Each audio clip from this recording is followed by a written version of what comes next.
fer veure. Però sí que és cert que crec que l'independentisme, allò que se'n diu de base, agrairia una dosi de veritat.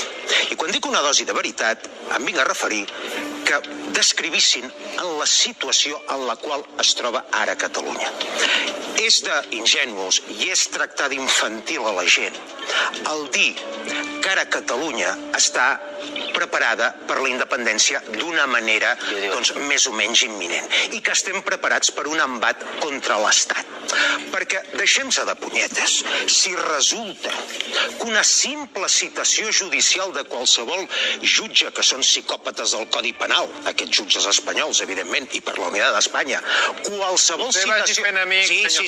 Sí, i em refermo. Una simple citació judicial condiciona l'estratègia de qualsevol partit, ja sigui Esquerra, ja sigui Junts per Catalunya o ja sigui la CUP, que ja està pràcticament, diguem-ne, desapareguda, perquè de la CUP ja, que eren els que ho havien de trencar tot, doncs estan ja desapareguts.